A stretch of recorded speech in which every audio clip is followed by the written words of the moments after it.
El tren mágico. Hace mucho, pero muchos años, cuando aún no existían los aviones ni los coches, había un medio de transporte que todo el mundo deseaba usar: el tren mágico. Este tren no era un tren normal. Este tren viajaba a los lugares más remotos: a China, a Rusia, a Venezuela, a Albacete. Pero no solo viajaba a los sitios que aparecen en los mapas. No.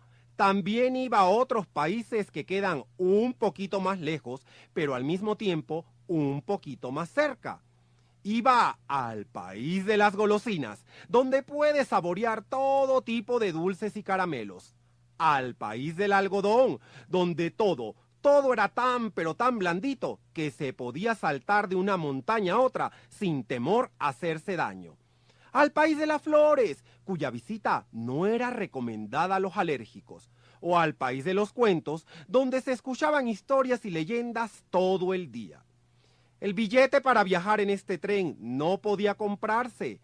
Eran las hadas, sí, eran las hadas las que se lo concedían a aquellos humanos que cumplieran 3 condiciones. La primera de ellas era desearlo con todas sus fuerzas. La segunda era compartir aquello que uno tenía con los demás. Y la tercera era tocarse la punta de la nariz con el dedo gordo del pie izquierdo.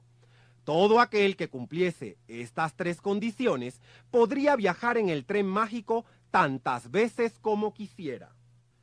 En un pequeño pueblo del sur de España vivía un hombre que a sus 48 años aún no había logrado viajar en el tren mágico. Y es que este hombre no lo deseaba. Era tan, pero tan rico que pensó que nada había en todos esos países a los que viajaba la gente que él no pudiese conseguir con el oro de su padre.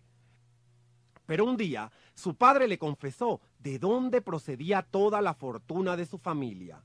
Él sí consiguió viajar en el tren mágico y en él fue hasta un país que nadie más conocía: el país del oro. El hijo pensó que si con el oro que tenía era feliz, cuán feliz sería con el doble o el triple de oro. Así que por primera vez en su vida deseó con todas sus fuerzas subir al tren mágico. Después de 2 meses de duro entrenamiento, consiguió tocar con el dedo gordo de su pie izquierdo su nariz y, muy a su pesar y a regañadientes, compartió parte de su fortuna con la gente de su pueblo. Así fue como Genaro, que así se llamaba este hombre tan avaro, consiguió que las hadas le dieran su billete de tren. Cuando llegó el momento de subir al tren y decirle su destino a la hada conductora, no lo dudó un segundo. «Voy al país del oro», exclamó Genaro, pues además de avaro, era bastante indiscreto. La gente que oyó aquello pensó que estaba bromeando o que en su avaricia se había vuelto loco, pues nadie conocía la existencia de tal país. Pero Genaro volvió de su viaje cargado de sacos y sacos de oro. Esto despertó la envidia de todo el pueblo, y del pueblo de al lado, y del pueblo del más allá, de forma que la voz se fue corriendo por todos lados y ciudades del mundo. Y ahora el destino más solicitado era el país del oro. Las hadas no estaban nada contentas con esto, pues veían cómo los humanos, cuanto más oro tenían, más querían, y cómo se iban volviendo cada vez más egoístas y envidiosos a medida que el oro se iba agotando en aquel país.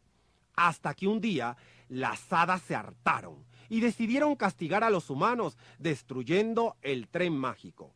Sin embargo, como las hadas tienen muy buen corazón y aprecian al ser humano a pesar de todo, decidieron dejar un regalo en la cabeza de cada niño, de cada niña, de cada hombre y de cada mujer del planeta.